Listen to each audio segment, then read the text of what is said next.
निन्द्रै पुगेछ हिजो पनि रातभरि राख्दै म 200 हिसाब डिजास्टरमा हाम्रो बजेट छ त त्यो बजेटहरूले यसो नागरिकको घरहरू यसो रक्षा गर्न त हामी सक्छौँ नि त्यो क्याबिन वालहरू राखेर त होइन बिहानदेखि भोकै हिँड्छ भोकै भइरहेको छु मलाई भोलि दिन अनुभव हुन्छ एकदमै रिपोर्टै चाहियो मलाई रिपोर्टै चाहियो ताजले किनेर त्यहाँको घरको एटलिस्ट त्यो मान्छेको घर हो उसको जग्गा छ सबै ठाउँको जिआर र हेली गर्ने ठाउँ त्यसको फोटो अनि मलाई पर्सिसम्म चाहियो इमर्जेन्सी रेस्क्युको लागि हेली जुन चाहिँ छ नि कलेक्ट गर्न सक्ने जतिको जति कलेक्ट गर्न सक्ने होइन कि कलेक्ट गर्न सक्नु सक्नेलाई हामी सबै कलेक्ट गर्नु पर्यो कि सक्नेको कुरै होइन अब सक्ने पठाएर खनेको गरेर पहाडै सिधाउनु आँटिसक्यो यति बेला सुदन गुरुङ यहाँ कामदारहरूसँग हात मिलाउँदै हुनुहुन्छ तपाईँ देखिरहनु भएको छ उहाँहरूको लागि नै हो यो सरकार भनेर देखाइरहनु भएको छ कामदारहरूलाई रोसी खोलामा तपाईँले हात मिलाइरहेको देखिसक्नु भएको छ कामदारहरूलाई सम्मान गर्दै हेन्डसेक गर्नुभएको छ र हेलमेट लगाएर हुन्न माथिबाट ठुलो ढुङ्गा आयो के गर्ने भनेर विपदको अवस्थामा के गर्ने भनेर त्यसको लागि काम गर्दै हुनुहुन्छ मन्त्रीज्यू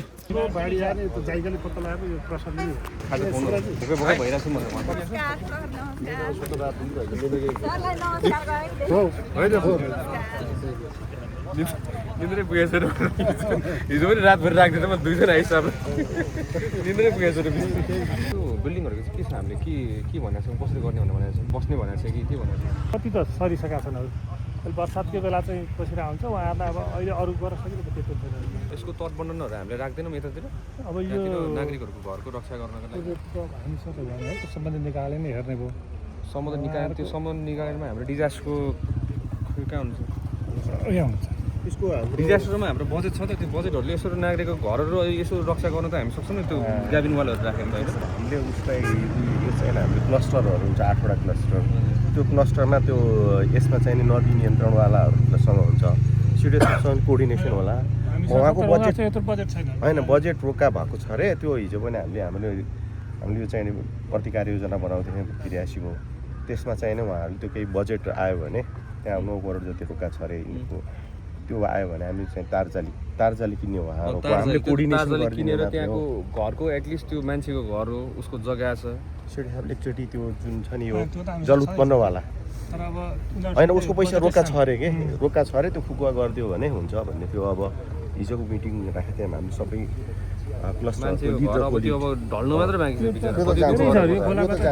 शिरदेखि तलैसम्म मैले बुझेँ तर बस्ने आँटी घर त बसाइदिनु त पऱ्यो नि त हाम्रो कर्तव्य त्यति त होला नि त सम्बन्धित हामीले त्यही अब सिँचाइ हो उसँग चाहिँ आफ्नो बजेटको जल उत्पन्नवालालाई के गर्नु पऱ्यो भने हजुरले हरेक यो लोकेसनको चाहिँ जिआर चाहियो मलाई है पहिलो कुरा जिआर चाहियो अनि मलाई पर्सिसम्म चाहियो सबै ठाउँको जिआर र हेली गर्ने ठाउँ त्यसको फोटो होइन इमर्जेन्सी रेस्क्युको लागि हेली जुन चाहिँ झर्छ नि एमआई 17 झर्छ नि हाम्रो 17 झर्छ भने 17 झर्नको लागि त्यही अनुसारमा त्यो ठाउँ चाहियो त्यो रुखहरूको लोकेसन्सहरू हेर्नु पऱ्यो त्यही अनुसारमा अहिले नै क्यालकुलेसन गरेर राख्नु पऱ्यो नि त्यसको लागि त कलेक्ट गरेर पनि राखेको छौँ मलाई पर्सिसम्म तपाईँले सबै यो ठाउँको सबैसम्म मलाई चाहियो है पर्सिसम्म चाहियो हेलीवाला चाहिँ सकिन्छ हेलीवाला प्लस यो फ्लड पोइन्टको जिआरहरू यो डिजास्टर हुनु सक्ने ठाउँहरू यो पोइन्टहरू छ नि नागरिकको घरहरू यसो जोगाउनु पऱ्यो नि त यति त प्र्याक्टिस पनि गरेर राख्नु पऱ्यो त्यो टाइममा हामी सिमुलेसनहरू कि त्यो त गरिरहेको छौँ प्र्याक्टिस त रेगुलर भइरहेको छ हाम्रो नेपाल जस्तो छ त्यस्तै राम्रो छ कि बुझ्नुभयो नि है यसलाई तपाईँले सबै कुरा बिगारेर होइन गऱ्यो भने हाम्रो नेचुरल ब्युटी जान्छ क्या बुझ्नुभयो नि त्यही भएर अब यो यतापट्टिको यो सजिलोको लागि कस्तो राम्रो छ त्यो पुरीहरूले त्यसको लागि मान्छे ढुङ्गा लिएर आउँछ डिसाइड कुरा गर्नु खोजेको कि हाम्रो रियोटेनिक एक्सपर्टले चाहिँ त्यो पारिवारिकसँग चाहिँ तिमीले चाहिँ लन्चिङ मिलाएर राख उतापट्टि पनि तिमीले रिभर ट्रेनिङ गऱ्यौ र यतापट्टि गऱ्यौ भने तिमीले च्यानलाइज हुन्छ रिभर भनेर भन्नुभएको छ त्यही साह्रो कुरा च्यानलाइज नेचुरली च्यानलाइज त भइरहेछ नि यतापट्टिको रिभरको इम्प्याक्ट कहाँ छ त्यो इम्प्याक्टको आधारमा हामीले प्रोटेक्सन मात्र प्रिभेन्सन मात्र लियो भने नि हुन्छ कि बुझ्नु भएन उतापट्टिको यस्तो नेचुरल ल हेर्नु तपाईँ त्यहाँ गएर फोटो खिच्नु त कति राम्रो देख्छ तपाईँ होइन त्यो त नेचुरली बनेको चिज हो नि त पुरीहरूकोमा त्यही हुँदैन बाहिर विदेशमा यसमा अर्को जस्तो हाम्रो यो उसमै खोलाकै भागबाट एउटा भाग बाटोको लागि निकालेको छ त्यही भएर बाटोलाई सुरक्षाको हिसाबले तर उता रिभरको इम्प्याक्ट हेर्नुहोस् न तपाईँ उताबाट खोला आएपछि इम्प्याक्ट यतापट्टि हुने हो यता त इफेक्टै हुँदैन नि त त्यसले गर्दा यो रिभर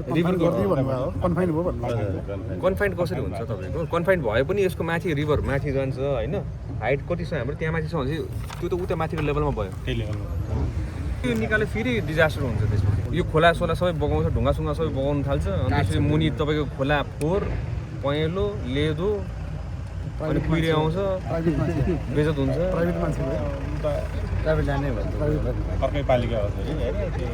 नेचुरली छोड्नु जे छ हाम्रो नेचुरली एक्सपर्ट यसम्म के भयो तपाईँले निरीक्षण पनि गर्नुभयो निर्देशन पनि दिनुभएको छ कस्तो पाउनु भएको छ अलि बताइदिनु ठाउँ भनेको हामी पहिला नै डिजास्टरमा रेस्क्यु गर्न आएको ठाउँहरू जहाँ लगभग 2.5 वर्ष अगाडि नै इम्प्याक्ट भएर यो खोलाले निम्ति आएको तपाईँको भनौँ डिजास्टर त्यसमा रेस्क्यु गर्दै गर्दाखेरि यसले अब हुनेवाला डिजास्टर के हुनसक्छ भन्ने हामीले एउटा अनुमान गरिसक्यौँ होइन हामी आफै अब यो काममा हामी लगभग अब 10 वर्षसम्म लागेको हुनाले हामीलाई कहाँ के हुनसक्छ भन्ने धेरै अनुमान र ज्ञान पनि छ यसमा काम गरिसकेको एउटा अनुभवले पनि त्यही भएको हिसाबले चाहिँ हामीले यो सर्टेन ठाउँहरूमा जहाँ रिभरको इम्प्याक्ट हुन्छ त्यो ठाउँको नजिक डिजास्टर हुनसक्ने ठाउँहरूमा चाहिँ रेस्क्यु गर्नुपर्ने अवस्था आउनसक्छ त्यसको लागि चाहिँ हाम्रो प्रिभेन्सनको लागि चाहिँ रेस्क्यु अपरेसन किन हाम्रो त अब तपाईँको यता दाङटेको सुरक्षापट्टिको पार्ट पऱ्यो भौतिकको त हाम्रो सुनिलजीको पार्ट पऱ्यो होइन मन्त्रीजीको पार्ट पऱ्यो त्यही भएर भौतिकसँग समन्वय गरेर चाहिँ हामीले कुन ठाउँमा चाहिँ यो राख्न सकिन्छ भनेर चाहिँ एम्बुलेन्स हो एम्बुलेन्स छोड्नु बाटो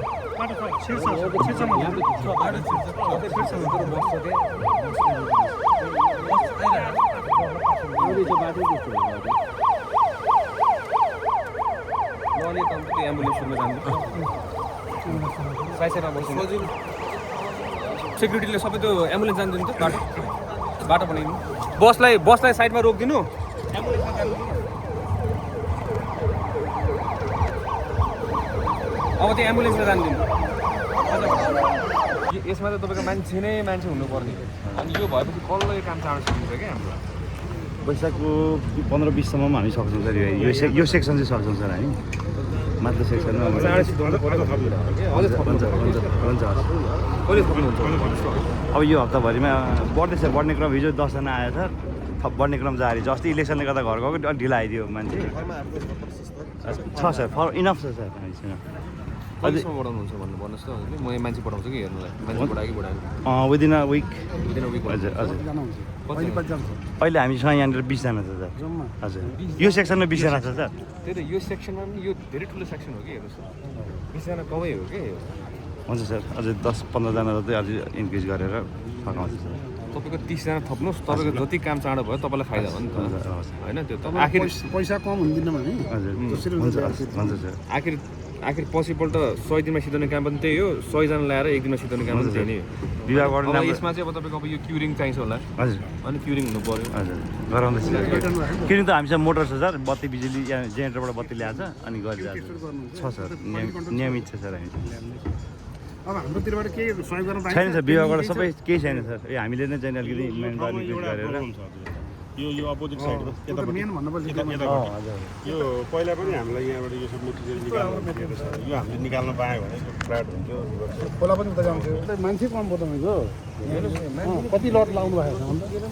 निरीक्षण गरेर फर्किँदै हुनुहुन्छ उहाँले विविध विषयमा यहाँ कुरा गर्नुभएको छ डिजीदेखि इन्जिनियरदेखि भौतिक पूर्वाधारको विषयमा पनि उहाँले यहाँ छलफल गर्नुभएको छ भनेको इलिगलहरू बन्द हुन्छ भन्दैछु इलिगलहरू बन्द गर्नै पऱ्यो नि तपाईँको इलिगलहरू त कसरी खुल्ला दिने त होइन इलिगल भनेपछि इलिगल भइसक्यो त्यो यसले गरेर नै हो खासमा डिजास्टर निम्ताउने पहिरो आउने बाढी आउने होइन मान्छे अब त्यो गर्ने यो पहिला नै अब त्यो पहिलाका राजनीतिक दलहरू कसको हुन्छ नि अब ठेक्का कसको के कार्यकर्ता उनीहरूलाई दिएको हो कि सबै धेरै ठाउँमा यस्तो नै छ कार्यकर्ताहरूले अब चुनावमा सहयोग गर्ने अनि पछिपल्ट एकजनालाई यसो दिइदियो त्यही त भइरहेको पहिला त्यो त रोकिन्छ सबै पनि नहोला अब धेरै जस्तो चाहिँ सुन्नमा चाहिँ त्यस्तै नै आएको छ भोलिदेखि अनुगमन चाहिँ एकदमै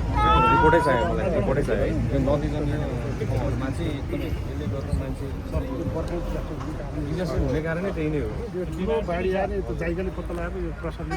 हाइवेको यो हालत मेटेरियलको डिमान्ड पनि असाध्यै हाई ओबिस्टिमतिर चाहिँ सडकहरू बन्दैछ त्यस कारणले गर्दाखेरि त्यो डिमान्ड हाई भएपछि कारणलाई अलिकति त्यसले पनि गाह्रो भएको हामीले आफ्नो तर्फबाट गर्नु इलिगल जतिलाई चाहिँ बन्द गराउनु होइन मेटेरियल चाहिन्छ भन्यो भने हामीले पिन पोइन्ट गरिदिन्छौँ कुन ठाउँमा चाहिँ मेटेरियल छ होइन इआइए पास गरेर तपाईँको यो ठाउँले गरेर चाहिँ डिजास्टर हुँदैन भनेर थाहा पाएपछि बल्ल दिने हो कि अब त्यो हाई रिस्क भएपछि डिमान्ड छ भन्दैमा अब खनेको गरेर पाहाडै सिधाउनु आँटिसक्यो त्यसरी